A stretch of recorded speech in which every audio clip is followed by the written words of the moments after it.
Pois a qual dos anjos Deus em algum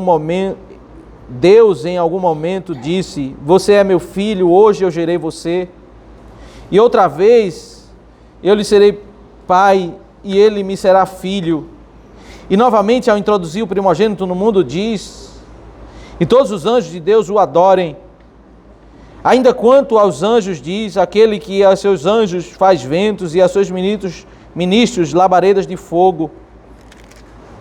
Mas a respeito do Filho diz: o teu trono, ó Deus, é para todo sempre, cetro de justiça, e é o cetro do teu reino. Amaste a justiça e odiaste a iniquidade, por isso Deus, o teu Deus, te ungiu com um óleo de alegria como a nenhum dos teus companheiros.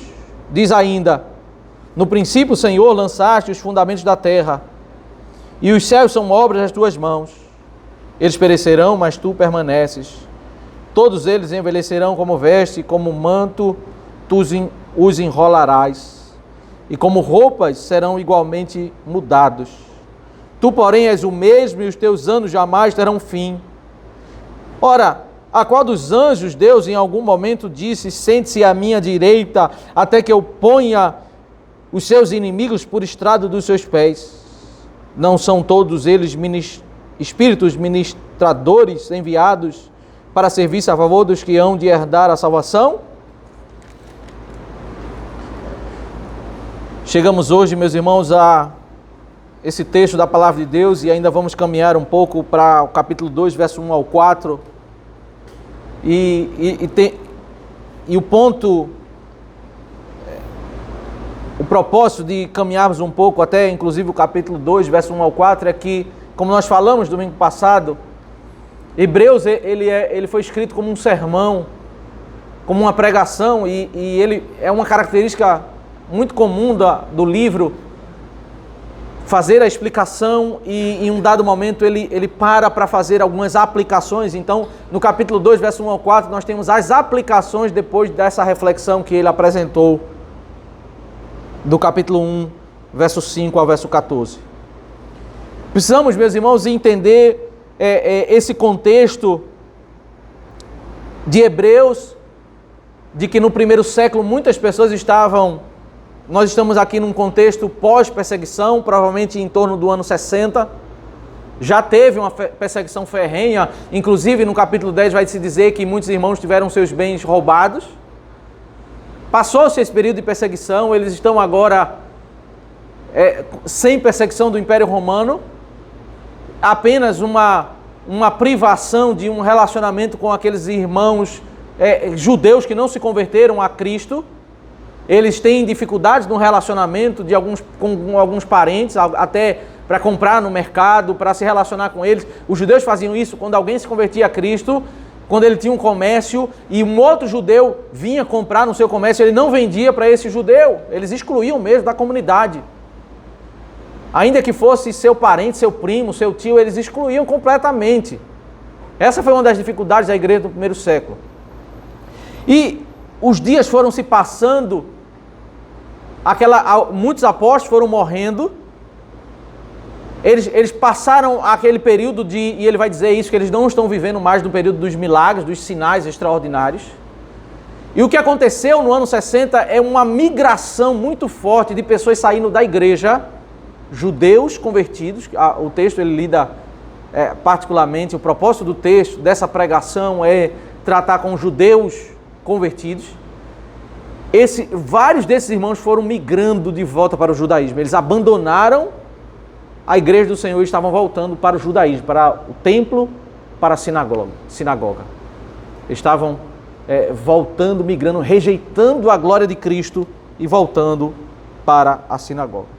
E nesse sentido é importante nós entendermos, parece que quando nós estamos lendo aqui, né, esses termos que vão ser cada vez mais intensos no capítulo 2, quando ele fala tão negativamente contra os anjos, parece que o escritor aos Hebreus ele tem um problema com os anjos. Precisamos entender que uma das características do povo de Deus, quando ele vai se apartando da verdade, ele dar peso diferente às coisas desta vida e até às coisas boas que procedem de Deus. Às vezes nós deixamos as coisas boas por coisas pecaminosas. É uma das características do desvio.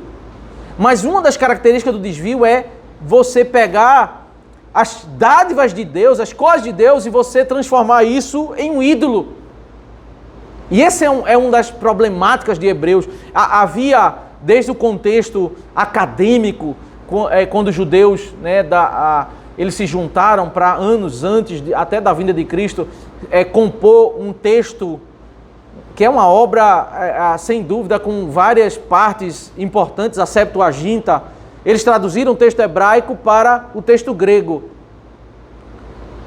Um texto que, até hoje, nós temos esse texto, um texto de uma relevância histórica, uma riqueza linguística. Aqueles homens certamente eram homens eruditos que fizeram aquilo, né? Separaram para fazer aquilo.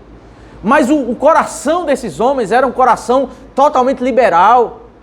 E no meio das traduções que eles fizeram, isso reflete um pouco do cenário que nós temos nesses dias em que havia uma valorização exacerbada aos anjos.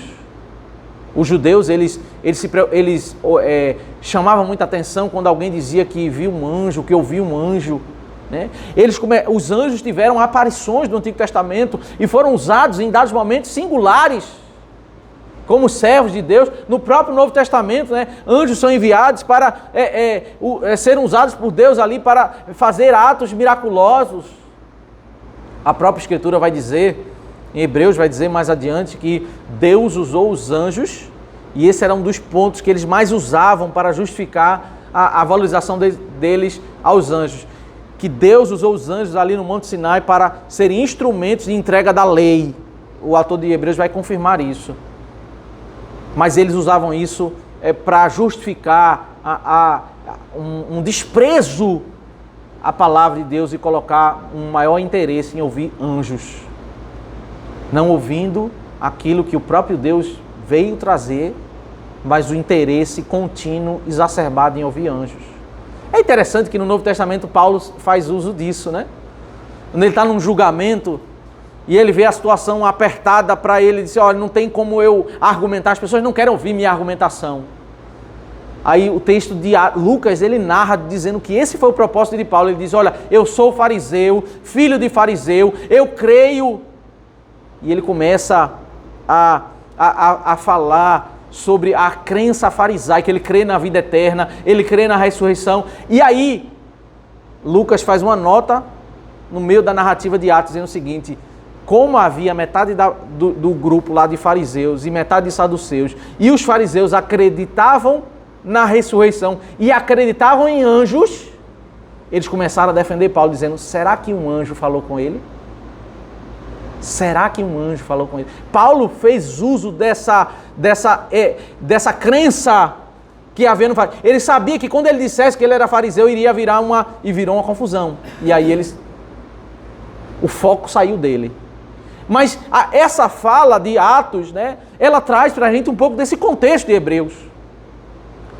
Eles não queriam ouvir a pregação da palavra, eles queriam ouvir aquilo que foi instrumentos de Deus, servos de Deus que são anjos, seres celestiais, que foram usados para dar a palavra de Deus, que foram usados para fazer milagres de Deus, mas eles se perderam naquilo que era o propósito. O foco não devia estar naquilo que era o passageiro, aquilo que era dado para que os nossos olhos estivessem naquele que é o Rei da Glória. E agora eles estavam desprezando a glória de Cristo, voltando para as sinagogas, no templo, porque ali falava-se muito sobre anjos. E é por isso que ele está confrontando tanto, porque esse é o tema, né? Podemos dizer que Hebreus ele caminha sobre alguns tópicos, mas o capítulo 1 ao 2 ele vai tratar Cristo como superior aos anjos. Capítulo 3 e 4, Cristo superior a Moisés, ele vai tópico por tópico que está no templo e na sinagoga, no judaísmo, e ele vai comparando a glória de Cristo. Ele vai começar pelos anjos, porque certamente os anjos é um tema que está em alta nesses dias. Ele está confrontando. Ele como um pregador, ele, no capítulo 1, verso 1 ao 4, ele introduz apresentando todos os temas, como nós falamos no domingo passado, que vão ser tratados no capítulo 1 e capítulo 2. E aqui, ele já falou da superioridade da palavra, falou da superioridade da sua pessoa e da superioridade da sua obra. O final do verso 4 é, o verso 4 todo é, tendo se tornado superior aos anjos, quanto herdou mais excelente nome do que eles. E agora ele passa a argumentar essa superioridade de Cristo para com os anjos. Acima de tudo, meus irmãos, o texto de Hebreus, a pregação de Hebreus, ela tem um propósito, ainda que é um texto riquíssimo, complexo às vezes, né? Porque ele está explicando e argumentando a ouvintes que conhecem muito bem a estrutura do Antigo Testamento. São judeus, pessoas que foram estudaram a Bíblia desde a infância, ouviram os seus pais ensinando. Então a compreensão, às vezes eles não têm a compreensão doutrinária correta, mas eles têm o volume de informação de todo judeu do Antigo Testamento. E ele está como que com o propósito de conectar, explicar o significado dos sacrifícios. Ele vai falar, em um dado momento mais adiante, da novilha vermelha, de um ritual que trata a ovelha vermelha. E isso era muito comum, eles viam a novilha vermelha sendo levada para um sacrifício, aquele sacrifício específico que tinha a novilha vermelha. Ele está falando, não é algo profundo nesse sentido desses atos dos sacrifícios, porque eles compreendiam isso, talvez não entendiam o propósito daquilo, mas todo o ritual do sacrifício eles sabiam, eles viviam isso desde a infância. Mas o propósito dele é um propósito argumentativo para fazer, olha, nós precisamos entender aquilo que é bom e aquilo que é superior. Se nós não entendermos a diferença entre o bom e o superior, nós rejeitamos o superior e vamos para aquilo que procede de Deus.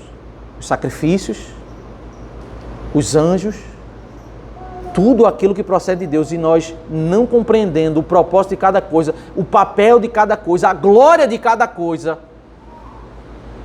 nós invertemos as prioridades. É exatamente isso que está acontecendo. As pessoas abandonam a glória de Cristo para ir para o tabernáculo. E aqui, 4 comparações entre Cristo e os anjos, verso 5, uma enxurrada de textos do Antigo Testamento, né? Porque o propósito é exatamente esse argumentativo. Ele vai como um artesão, vai pegando peças do Antigo Testamento e ele vai juntando, ele vai trazendo volume, ele vai dizendo assim, olha, vamos caminhar por todo o Antigo Testamento e ver que isso que eu estou pregando, isso que eu estou anunciando para vocês, eu estou argumentando, isso está exposto no Antigo Testamento. Pois a qual dos anjos, Deus em algum momento disse, você é meu filho, hoje eu gerei você. Verso 5 e verso 6, ele fala sobre o rei prometido sendo comparado com os anjos que adoram na chegada do rei.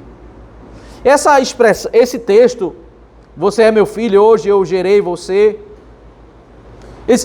Quem Deus disse, quem foi o anjo que recebeu essa palavra?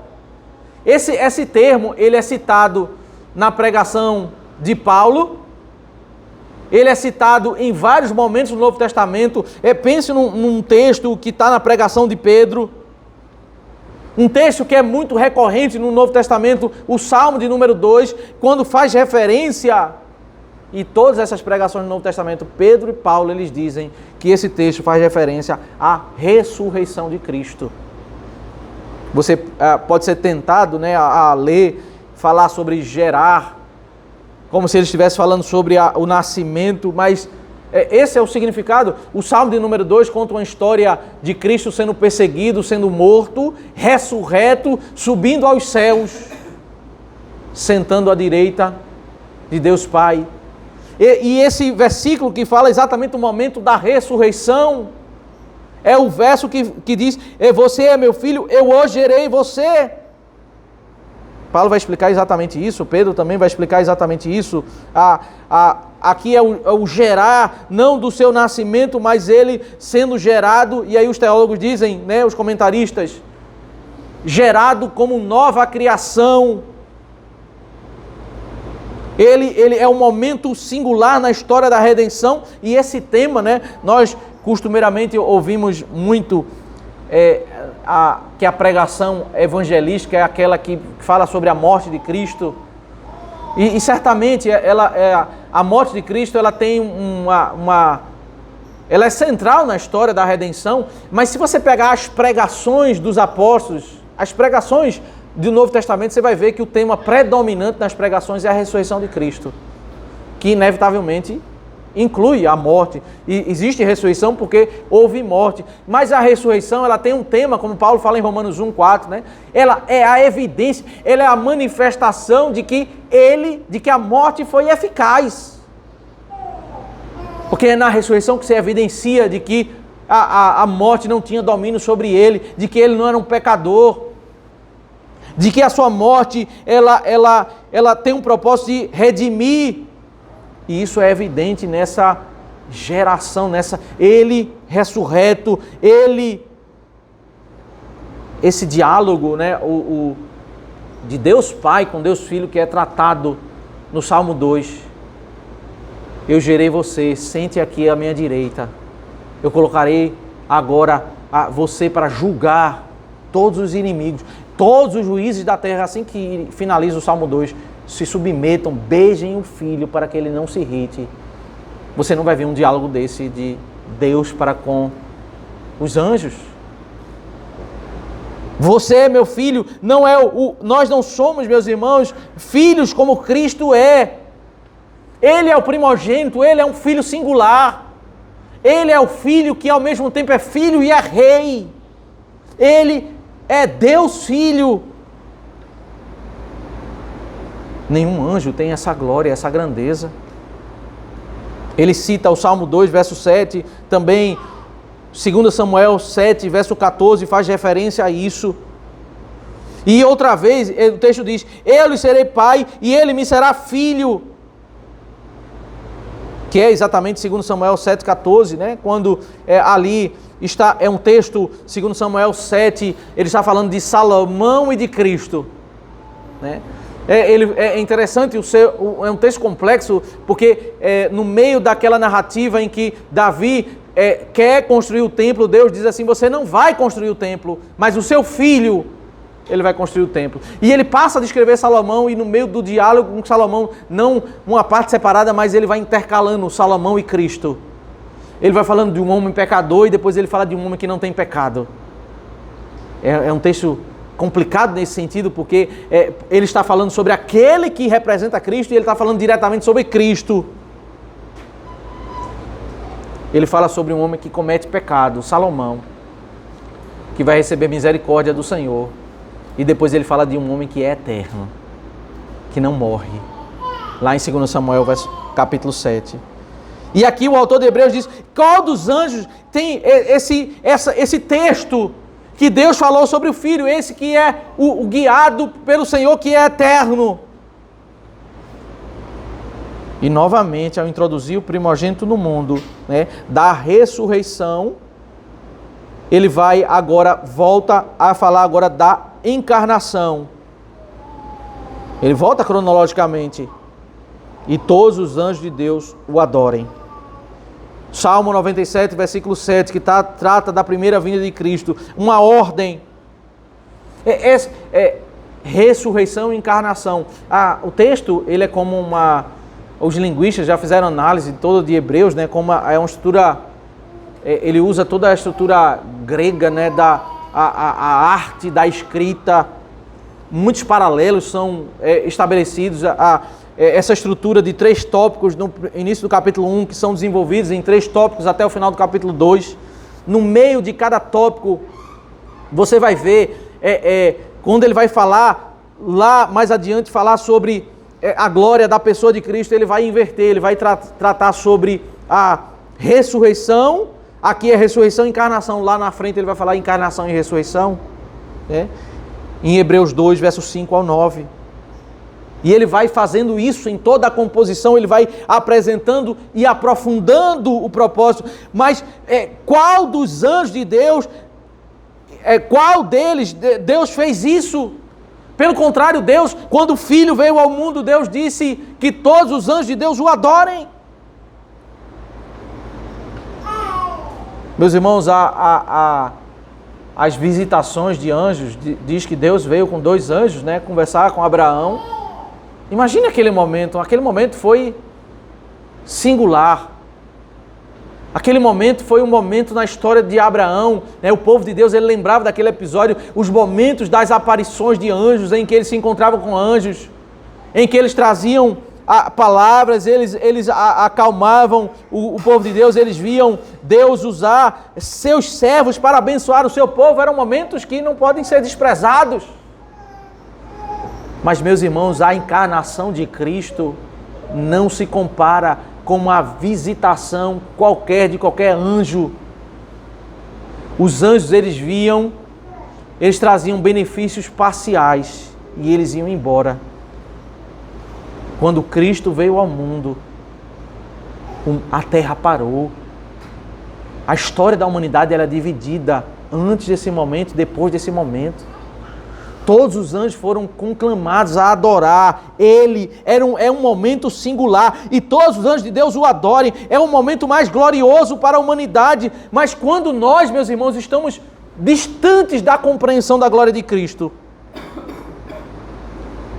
é impressionante como nós começamos a valorizar mais aquilo que tem menos glória do que aquilo que tem mais glória. Ele não... Como Abraão apareceu momentos antes, depois foi Sodoma e Gomorra para destruir lá e foi embora. Ele viveu entre nós. Ele cresceu como uma criança, como um adolescente, como um adulto, separando homens. Ele andou entre nós, ele tabernaculou, ele fez morada, ele viveu entre nós. E ele, ao sentar com os apóstolos, ele disse: olha, em Mateus capítulo 13, muitos profetas e justos do Antigo Testamento que estão aqui, onde vocês estão. Ele abriu o tesouro do conhecimento. É isso que foi a encarnação. A encarnação foi a manifestação da glória de Deus, a luz do mundo. Como diz em João capítulo 1, ele veio ao mundo, é um momento, meus irmãos, singular. Agora imagine a incoerência quando eu deixo de ouvir a revelação daquele que é singular, cheio de glória, e me volto para um movimento judaico que fala sobre aqueles anjos, aqueles que foram usados como servos do Senhor, como instrumentos criados pelo Senhor, trazendo revelações parciais, ignorando aquela revelação completa, sublime, gloriosa. E o autor diz: olha, quem Deus tratou dessa forma? O versículo 7, a segunda comparação, quando fala sobre o rei, os anjos servos e o rei eterno singular. 7 ao 9. Ainda quanto aos anjos diz: aquele que aos seus anjos faz ventos e seus ministros labaredas de fogo. É uma expressão usada para... eles são usados como instrumentos, como servos. Ele faz isso com os anjos, ele usa... essa expressão é usada lá no Salmo 104, verso 4, para falar sobre o estado servil dos anjos. Os anjos, meus irmãos, eles são isso, eles são servos. São criaturas celestiais, valiosas, mas eles são servos. E eles que conheciam muito bem a estrutura de uma monarquia, se você não compreende a diferença de um monarca repleto de ouro, sentado no trono, para o servo do monarca, você não compreende o que é uma monarquia. Os anjos são os servos. Mas aí veja verso 8 e 9. Mas a respeito do Filho diz: o teu trono, ó Deus, é para todo sempre. Cetro de justiça é o cetro do teu reino. Amaste a justiça e odiaste a iniquidade, por isso Deus, o teu Deus, te ungiu com um óleo de alegria como a nenhum dos teus companheiros. Ele é Deus e ele é homem. Ele tem os seus companheiros. O Salmo 45, versos 6 e 7 já falava sobre essa singularidade de Cristo. Você não pode comparar o servo com o rei. Ele é um rei e ele é um rei eterno. Os anjos foram criados. Acabamos de ler no Catecismo Maior. Nós lemos aqui o texto que fala exatamente sobre anjos como criados. Ele é eterno, ele tem o cetro da justiça, ele é aquele rei perfeito que ama a justiça e odeia a iniquidade. E no meio dos anjos tem anjos caídos. Ele vai dizendo lá no final do capítulo 2 que ele veio, mas ele não veio para redimir anjos. Ele não vai redimir anjos. Existem os homens caídos, ele redime alguns. E existem anjos caídos, mas ele não vai redimir anjos. O propósito da redenção é redenção para com a humanidade.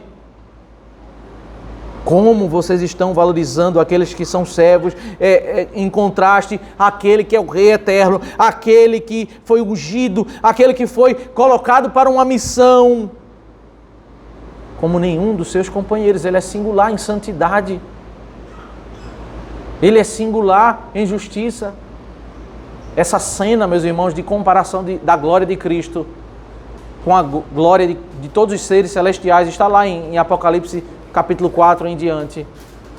Quando descreve a cena da ascensão de Cristo, depois da sua morte, ressurreição e ascensão. Ele entra nos céus, e ao entrar nos céus, todo o céu está chorando, porque não existe um ser que seja digno de abrir. Apenas o Cordeiro. Não existe nenhum arcanjo, nenhum anjo, nenhum querubim que seja digno de abrir o livro. Não existe Paulo, Pedro, não existe nenhum ser, nem Moisés, nenhum servo de Deus, nem Elias. Ninguém tem a dignidade de abrir. Apenas o Cordeiro. Ele tem uma glória singular. Não é que ele é um pouco melhor. É totalmente distinto. Como nós vamos abandonar aquilo que é glorioso para aquilo que é inferior? A cegueira doutrinária, meus irmãos, a fraqueza doutrinária, ela nos faz abandonar aquilo que é superior para buscar coisas de Deus, mas que são inferiores no estágio da história da redenção. Eu não duvido, meus irmãos, que esses irmãos aqui, eles querem Deus. Eles querem adorar a Deus. Eles não estão falando... O texto não é escrito para pessoas pagãs. São pessoas que saíram da igreja e estão indo para o templo, para a sinagoga, mas eles estão procurando ser preenchidas com aquilo que é inferior, aquilo que vem de Deus, mas aquilo que é inferior. Porque eles não estão comparando a glória daquilo que é superior. A terceira comparação, o Criador versus a criação perecível, verso 10 ao verso 12. Diz ainda, você vai perceber que nas 4 comparações, 3 falam de anjos e a terceira comparação não fala de anjos. Ele amplia agora para falar sobre toda a criação. No princípio, Senhor, lançastes os fundamentos da terra, os céus são obras das suas mãos, eles perecerão, mas tu permaneces, todos eles envelhecerão como veste, como manto tu os enrolarás, e como roupas serão igualmente mudados, tu porém és o mesmo, e os teus anos jamais terão fim. Como você vai comparar? Você deixar de ouvir a palavra direta daquele que é o Criador, Cristo. Ele não foi criado, ele é o Criador. Esse é um dos argumentos de João, no capítulo 1. Nada foi feito senão por intermédio dele. Ele é o Deus eterno. Os anjos, meus irmãos, eles são criaturas celestiais. Mas eles foram criados, eles não existiam. Eles foram criados. E como que você acha que você vai conhecer mais da glória de Deus ouvindo aqueles que foram criados, ouvindo o próprio Criador, aquele que no princípio, em um dado momento, essa expressão, né? No princípio é a expressão de Gênesis, E a expressão de João capítulo 1, o momento lá que Deus executou o seu decreto eterno de criar o mundo, criou os anjos, criou o mundo, criou os homens. No princípio, o Senhor lançou os fundamentos da terra. Tudo é obra das mãos de Cristo.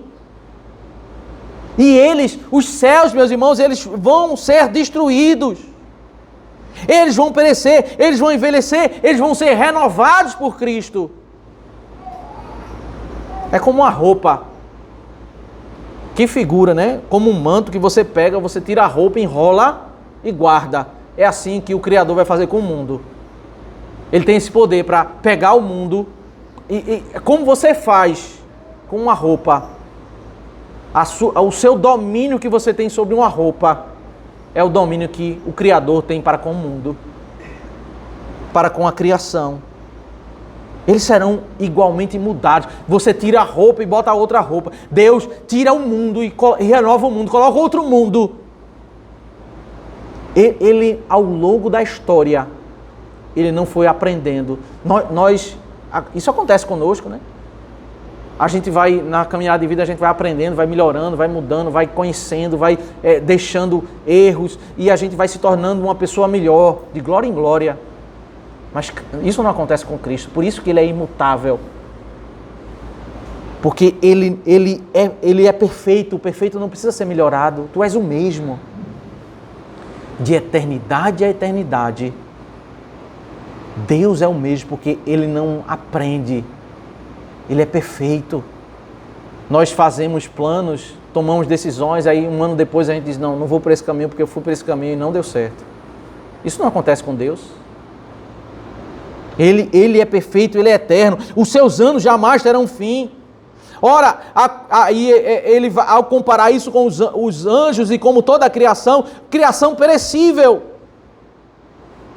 A quarta comparação, verso 13 e 14, o rei vitorioso versus os anjos que servem.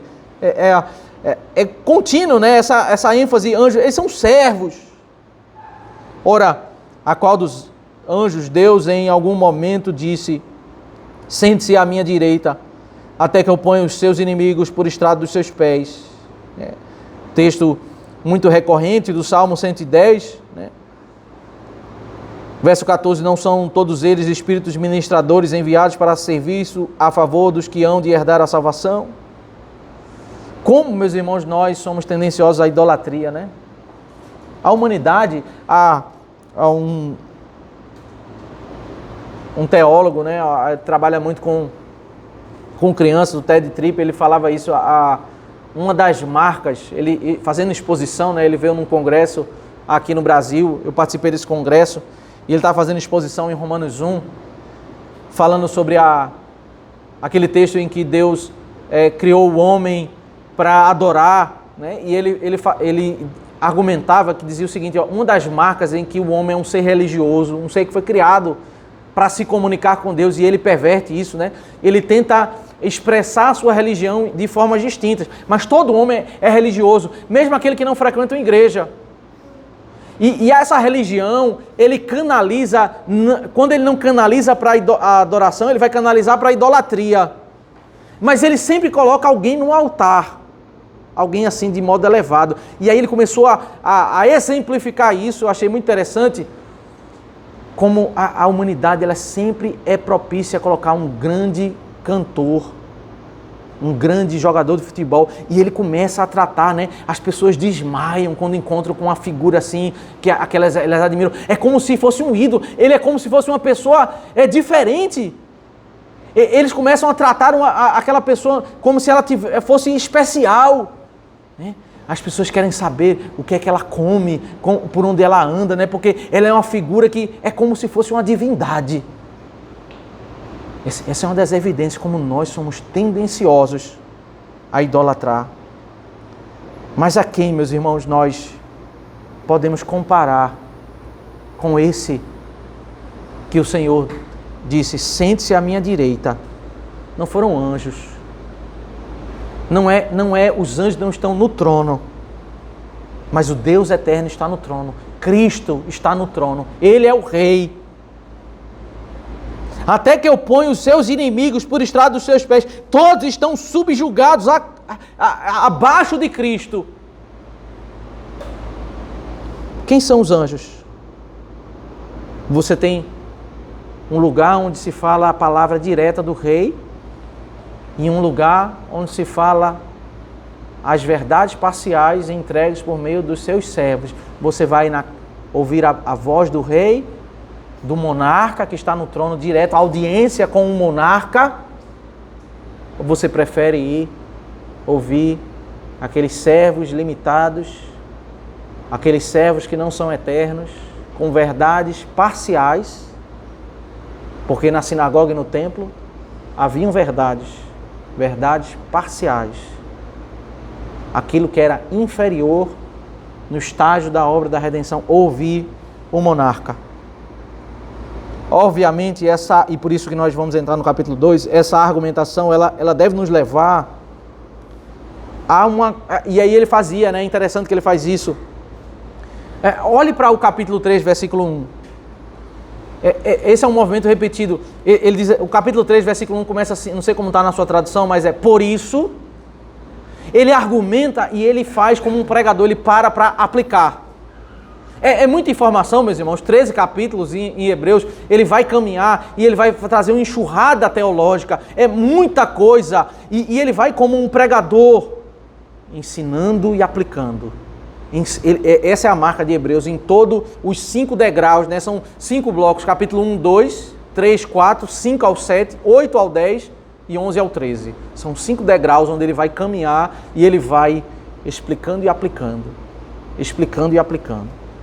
E ele vai fazer exatamente isso. Agora é o momento onde ele traz, verso 1 ao 4, é um momento não tão carregado de citações ou explicações doutrinárias, mas ele vai, como um pregador, aplicar essa verdade. O que é que implica eu entender que ali eu tenho a palavra do rei e ali eu tenho a palavra dos seus servos? São palavras de Deus também, mas são palavras dos seus servos, limitados àquilo que é inferior e àquilo que é superior. Por essa razão, importa que nos apeguemos com mais firmeza às verdades ouvidas. Essa é a frase que literalmente poderia ser traduzido por importa que devemos dar atenção às verdades ouvidas.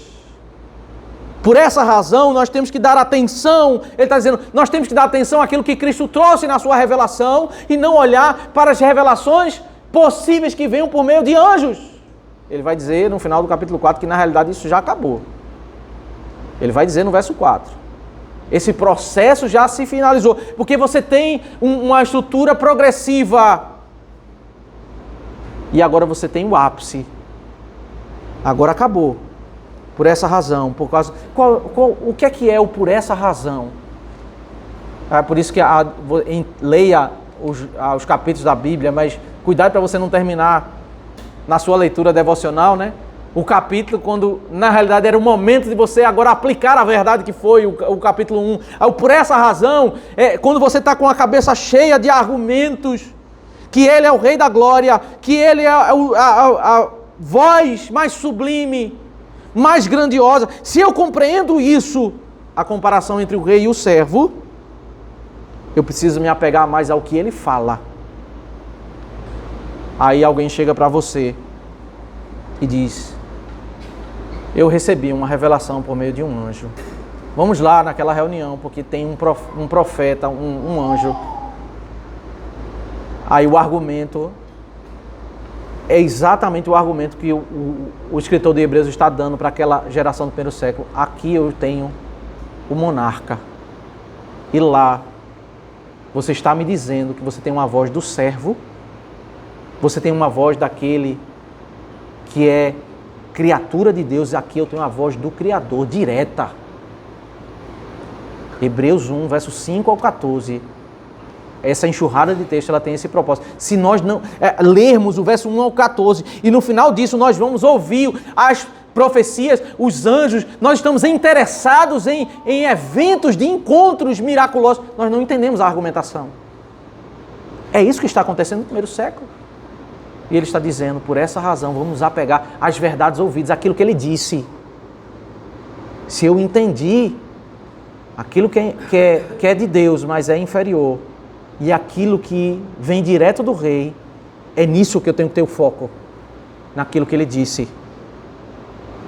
Quais são os propósitos? Aí ele vai começar a argumentar, né? Aplicando a verdade. Primeiro,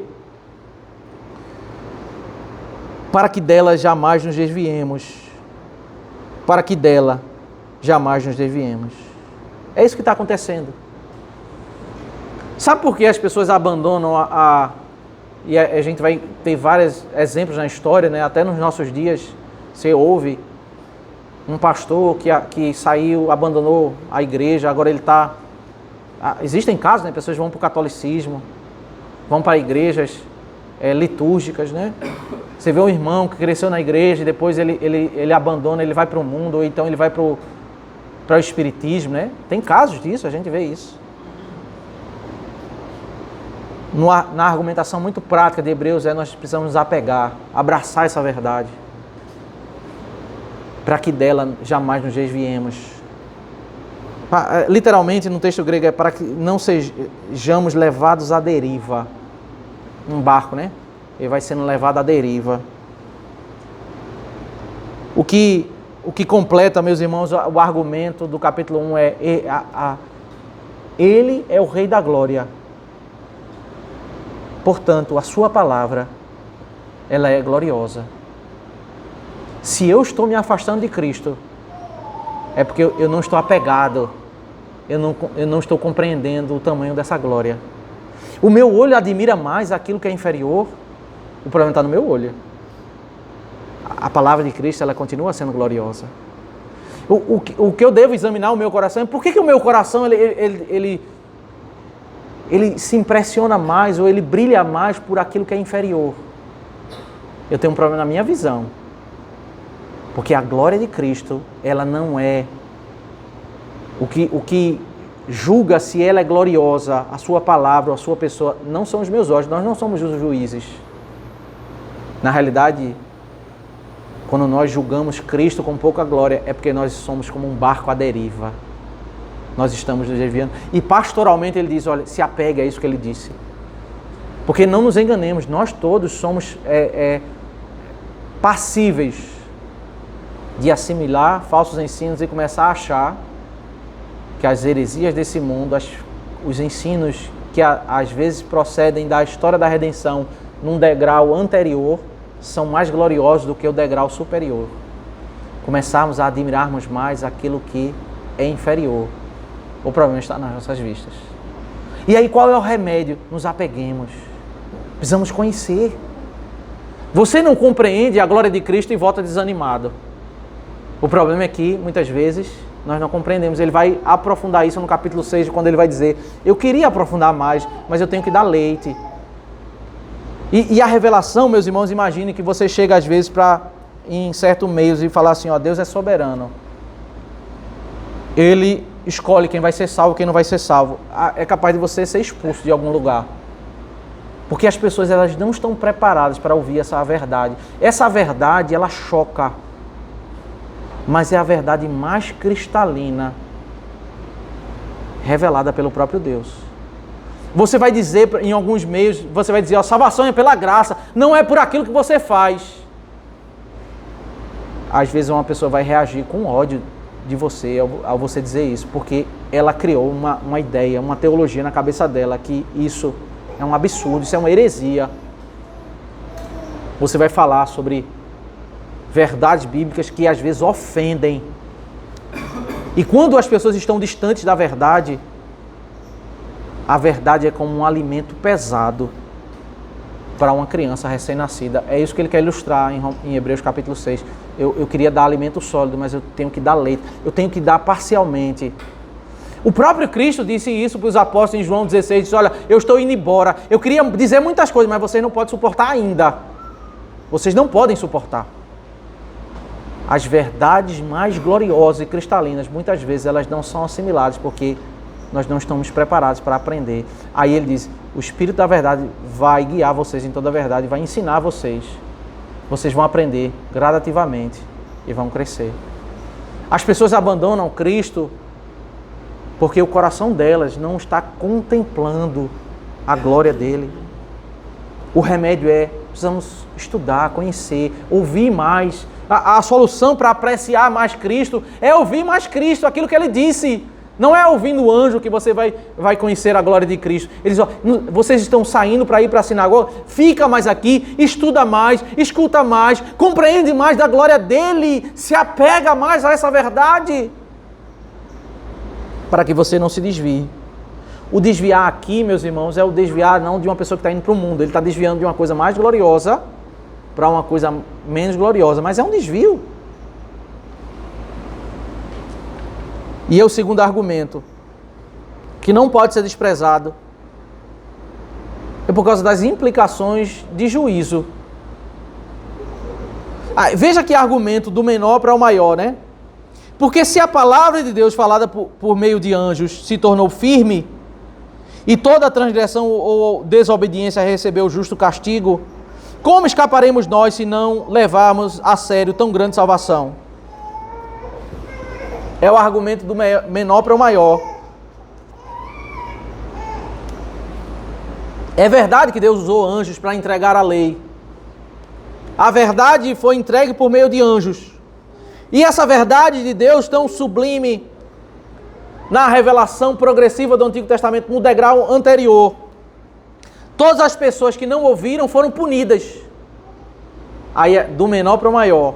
Se por uma verdade menor, no degrau parcial da história da redenção, teve juízo, e quão grandes cenas de juízo nós temos no Antigo Testamento, aí compara uma verdade maior. Como não será o juízo? Se eu rejeito a verdade menor, existe juízo? E se eu rejeito uma verdade maior? Quão mais agravante é?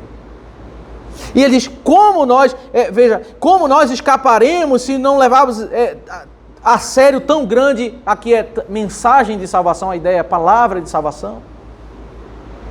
Se a palavra parcial trouxe juízo, isso não entra na cabeça de uma mente dispensacionalista, né? Porque na mente dispensacionalista, tudo que diz respeito à ira, a juízo, é próprio do Antigo Testamento. No Novo Testamento não existe juízo. Mas no argumento do autor de Hebreus é exatamente o contrário. Ele vai aprofundar isso em Hebreus capítulo 12. Ele vai dizer, olha, sabe aquela cena de Êxodo 19? Tome cuidado, viu? Deus continua sendo fogo consumidor. Essa é a conclusão de Hebreus 12.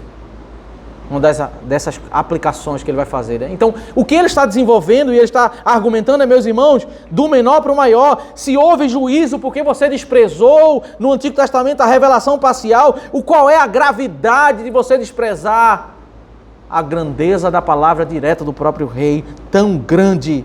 O grande aqui é uma revelação parcial comparada com uma revelação maior em termos do degrau da salvação. As duas revelações procedem de Deus, mas aqui é parcial. Aqui é revelação no estágio da história da redenção, a revelação completa daquilo que ele se propõe na nova aliança. Você está rejeitando isso, como você vai trazer juízo para a sua vida?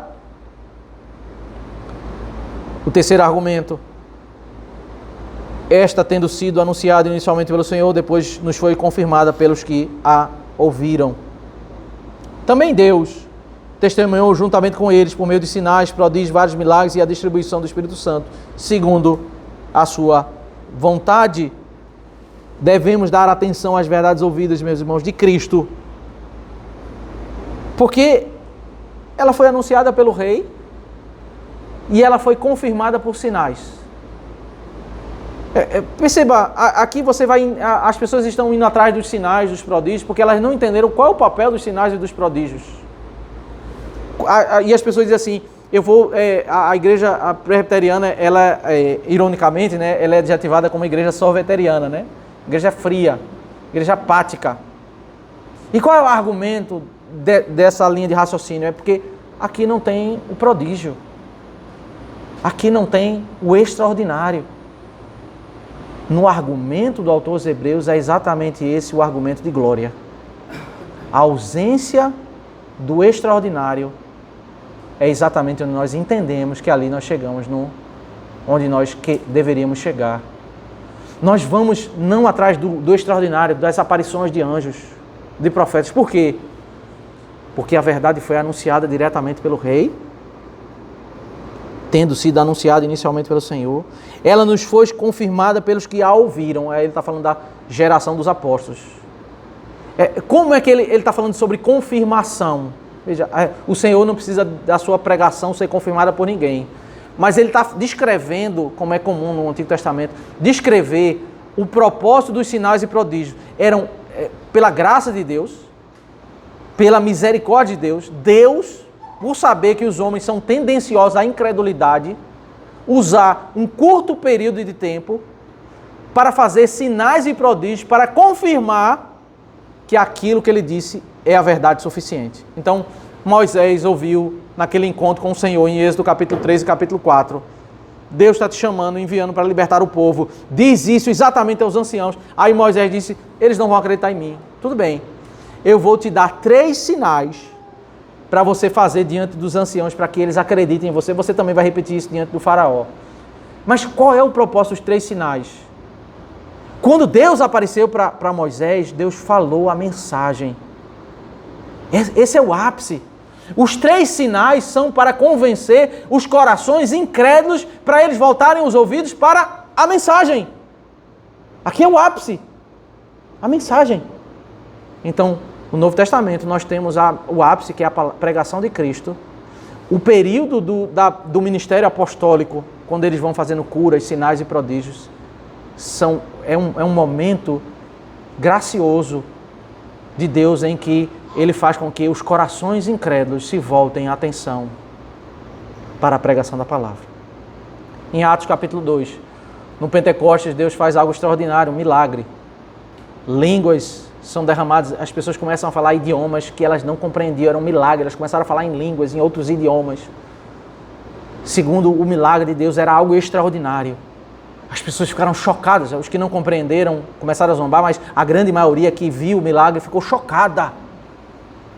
Aí sabe o que Pedro fez? Quando ele tinha a audiência toda concentrada nele, ele expôs a palavra. Ele explicou. Ele explicou o texto de Joel, ele explicou o texto do Salmo 16, ele explicou o texto do Salmo 110 e ele pregou a palavra. E na sua conclusão, na aplicação da pregação, ele diz, arrependei-vos e seja batizado cada um em nome do Senhor. Ele pregou a palavra. Veja, o movimento é esse nas Escrituras, meus irmãos.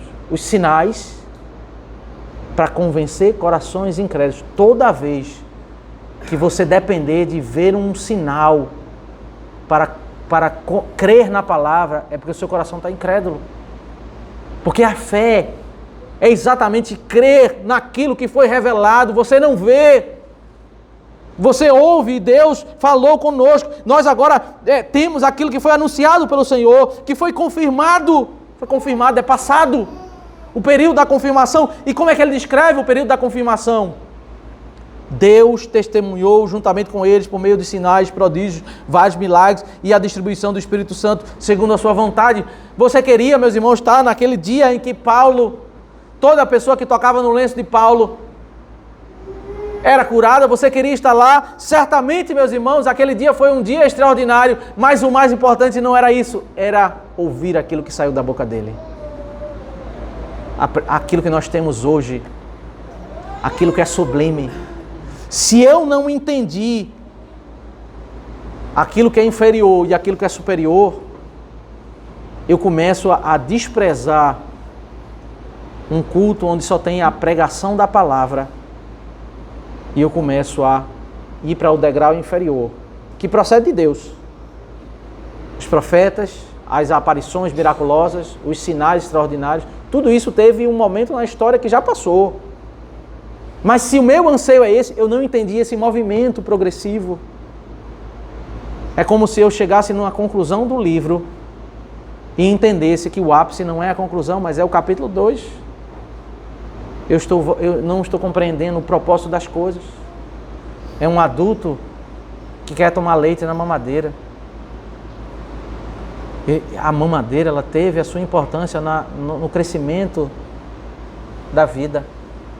Mas aí nós, como Paulo vai argumentar isso diante exatamente de judaizantes, ele vai dizer, meus irmãos, Em Gálatas capítulo 4 nós chegamos na idade adulta. Antes nós éramos crianças. Ele vai dizer que crianças eram todos os judeus da antiga aliança.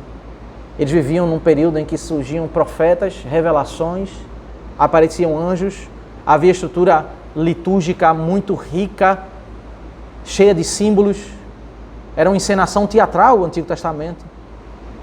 Esse é o estágio da infância. Agora nós somos adultos.